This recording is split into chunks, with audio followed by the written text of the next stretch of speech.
welcome back to another Merle on Time. As you could see from the introduction there, what I am showing you today are what I call my top box watches. I've collected for just over a year now. I have quite a few pieces. I have 2 boxes. Each box holds 24. I have a few more than that. And what I've done is I have sorted my collection into a top box and a bottom box. The top box obviously are the favorite watches that I own, probably the ones, definitely the ones that I wear the most. So all I'm going to be doing today is part of my first State of the Collection video for the channel is showing you very briefly what my top watches are and why I love them. As of the filming of this particular video, I have exceeded 100 subscribers. I'm at 101. So thanks so much for supporting. Now I'll be able to do a custom URL for the channel. Call it Merle on Time. So thanks so much for that. And I do want to remind you that at 150 subscribers, I will be doing the first channel giveaway. And so if you haven't subscribed yet, please like, please subscribe. Please make sure to comment on the video as well and let me know which one of these watches you really like as I show you my top box watches. Let's flip the camera and I'll show them to you right now. Okay guys, so this is my top box and I am really super happy about all of these watches. I've kind of ranked them from my number 1 pick over here at top left to my number 12 pick here on the bottom right. My number 1 pick might seem strange, but it is a Timex Expedition, and this watch is, I'm gonna guess, 15 years old. I've replaced the battery in it a couple of times, but this is a watch that my wife bought me for Christmas, so for purely sentimental reasons, it sits at number 1. And it's my beater watch. Anytime I'm doing something where, you know, activity that I might potentially scratch or bang the watch, I'll wear this one. You can see just from the wear over the last 15 years, the finishing right off the crown has come right off, and underneath the case there, you can see that as well. But it's a beautiful watch, has Indiglow, and at the time, and even still, one of the very few that you can get on this stainless steel bracelet. So that is number 1 for sentimental reasons. But number 1 for what I actually purchased this year. It was a toss-up between this SRPD 059 and the Islander, which I just reviewed a couple of weeks back. But this I think is just my favorite, just because of the orange dial. It's absolutely beautiful and stunning. It also has the exhibition case back for the movement, and just an absolute beautiful watch. I will leave a link in the description for every single watch that I have, with the exception of that Timex, because you can't get it anymore. But that Seiko, I had my eye on this for quite a long time. I bought it off of Amazon, and it is absolutely beautiful in every way. Really, really love this watch. So I gave that a rank of number 1. But a close second was this Islander watch that I just reviewed a couple weeks ago. Interested to hear in the comments below, which watch do you guys like better of the two? The Seiko SRPD or this Islander ISL 19 from longislandwatch.com. I love this watch. It's a homage to Seiko SKX 009, and I won't talk much more about it because I did a review. You can check that video out. Seiko Killer is what I called it. Really just beautifully done, beautifully finished. Nice Jubilee bracelet on it. That one's number 2. Number 3 is from Pagani Design. Number 3 of the ones I bought. Number 4, I guess, on the list is this Pagani Design. And you'll see in the box I have 1, 2, 3, 4. I've got 5 Pagani Designs. So I clearly really love this brand. But this is a watch that I did a review on as well. And boy, it's a little bit smudgy there on the glass. So let me just get my cloth to clean it up. But this is the homage to the Rolex GMT Master 2. I'll just wipe that off. Maybe have that cloth ready to wipe all the dials off. But it is a GMT watch and Coke bezel. Beautiful watch. Pagani design, in my opinion, from watches that I have seen so far, give you the best value for dollar that you spend. All of these Pagani design watches I'm going to show you today are around $100 Canadian, give or take a few dollars. And you get a lot of value with the automatic movements, display case backs, sapphire crystals covering the dial, nice stainless steel bracelets. All but one, I believe, have screw pins for the adjustment. And so, yeah, this is number 4. Love this watch. I've worn it quite a bit. This one, number 5, is the Spinnaker Hunley limited edition that I got on the deal wheel on Watch Gang. It did come with a bit of an issue with the bezel in that I wasn't able to turn the bezel when I got it. Really, really stiff. And but I used some lubricating oil just between the case and the bezel there, and I did a video on that, and I freed it up. But this is gorgeous. The entire bezel on this looms as well, and so it's got fantastic loom. It's got the Seiko NH35 movement in it, and just a lovely watch. And it's going a little bit out of focus there. Let me see if I can bring it in. There you go. Absolutely beautiful. So that's number 5. It was a real toss-up where to put this particular watch. This is my favorite chronograph watch by far. I kind of compare every chronograph that I see and every one that I have to this baby. This is the Seiko SSB 031. Quartz chronograph, has a mecha quartz chronograph movement. You can see the time for the watch is actually being tracked by that complication at the 6 o'clock there. And the red second hand is at the 12 o'clock, and that's to time the 60-minute chronograph at the 9 o'clock. It is a mecha quartz movement. And so I'll just show you real quick that when you push the top button, the chronograph begins. It doesn't, well, it does tick, but it has, I believe, 3 ticks per second, and so it does have a bit of a sweeping action to it. But I want you to notice the second or the 60-minute complication at the 9 o'clock, just how clear and legible it is to read. By far the best chronograph watch that I had.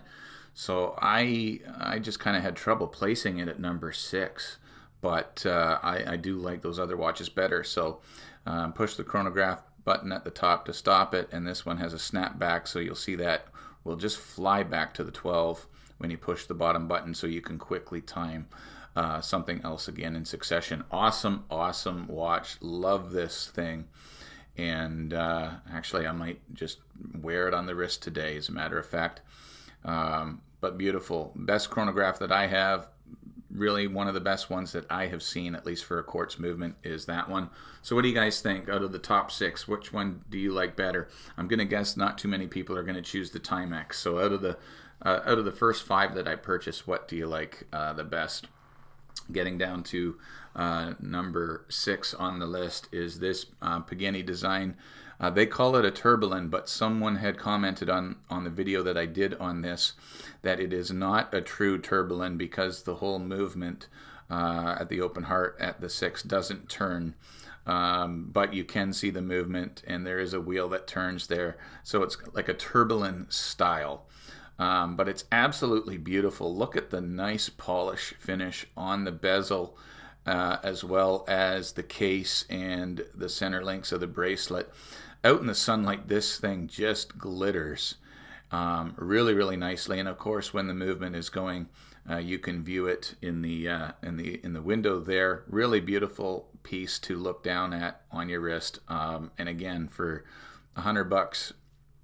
This is a homage to the Rolex Milgauss. And the Rolex Milgauss doesn't have the open heart or the Turbolin, at least on the dial.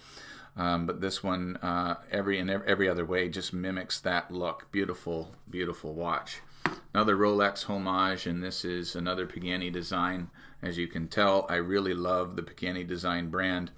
This is the Hulk Submariner homage, and you can see it is ticking because I actually wore this yesterday.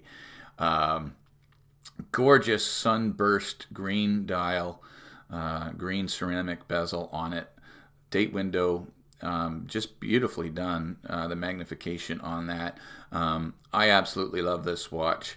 All brushed, finished on the bracelet, so it's not a smudgy bracelet, and really, really nice piece. I just love this watch, and a lot of these along the bottom row, even that Seiko, it was hard to kind of rank them because I like them all probably equally as much, but that one there is number 7. Number 8 is the Rolex Daytona homage that Pagani Design does. It is also a quartz chronograph, very similar to the Seiko that I have. I believe they have the same movements in them, if not the same, very similar. The difference between the two and why this one ranks much lower than the actual Seiko is strictly because of the legibility of the chronograph. The 60-minute chronograph complication is at the 9 o'clock as well, and quite frankly, you can't even see barely any of the numbers for the 60 minutes indicated on the complication there. But it's a fantastic looking watch. Sapphire crystal on this as well. And of course, it just has that beautiful Rolex Daytona classic look. And so, beautiful watch. So that is number 9. We're getting to 10, 11, and 12. What's your favorite watch so far, guys, of the ones I've shown you? I just recently did a review of this one. This is the Sterling Original Monaco quartz chronograph. It does not have a mecha quartz movement in it like the Seiko does. It uses the complication at the 6 o'clock to run the seconds, and then the 60-minute complication at the 9 o'clock. Looks exactly like a Breitling Navitimer. That's actually my favorite watch, is the Breitling Navitimer. So I love the look of this watch, but it ranks a little lower given that it's my favorite look of watches, just because of the movement. I wish it had the mecha quartz movement like the Seiko over here does. And the case is just an alloy case. It's not stainless steel. And the bezel is fixed in alloy as well, not stainless steel. So it got a little bit of a lower ranking. I did a review of this watch a couple of weeks back. You can check that out. So that's number 10. We're getting down to it, 11 and 12. This one, guys, I can't recall the model number on this. I believe it's a Seiko 5. I believe it's an SNK movement, sorry, model. It's got the NH35 in it, 21 jewel automatic. I bought this for around $100. Look at the nice high polishing finish on that fixed bezel around the dial. And this has one of the most beautiful sunburst effect dials that I own. It is absolutely gorgeous. It's only 38 millimeters, so it's a little tiny. But this is the very first automatic watch that I have ever owned. And I do love it. Although it is on the small size for me. Definitely I prefer 40 mil over 38.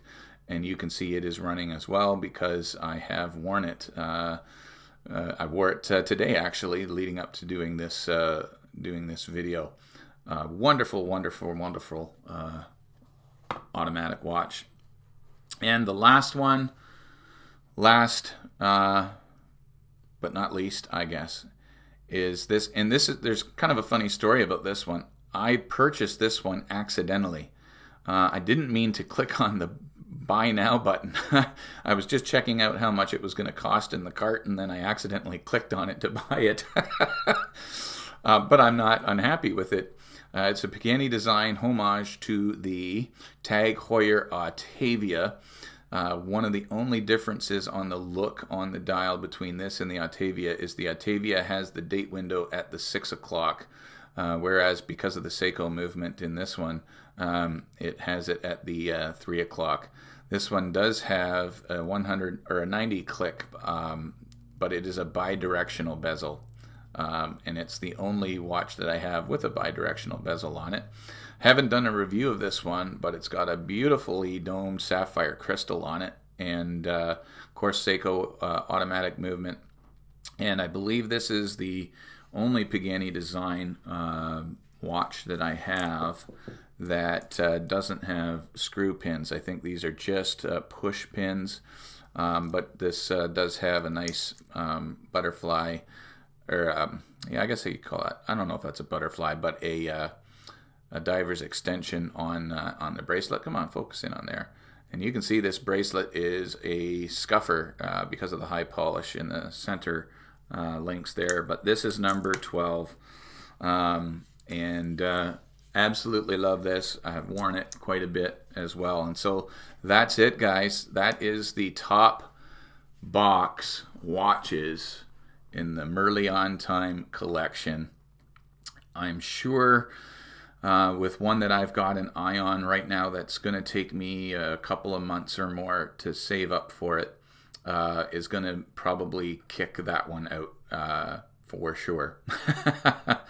Anyway, I hope you enjoyed this, guys. Let me know which of these watches was your favorite. Let me know in the comments below. And as I mentioned, I will leave a link to where you can buy, at least where I bought all of these watches, so long as the link still shows the watch in stock. So for example, this orange dial Seiko SRPD 059, I bought it off Amazon. I'll leave a link to where I bought it if the watch is still in stock and available.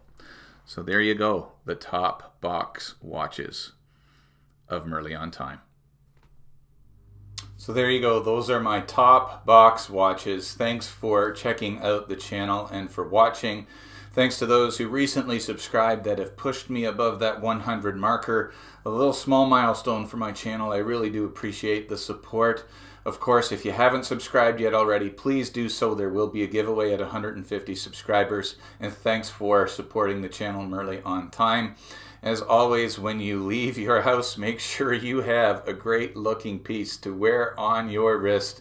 And make sure that wherever you're going, you get there on time. God bless you. Thank you. We'll see you in the next one.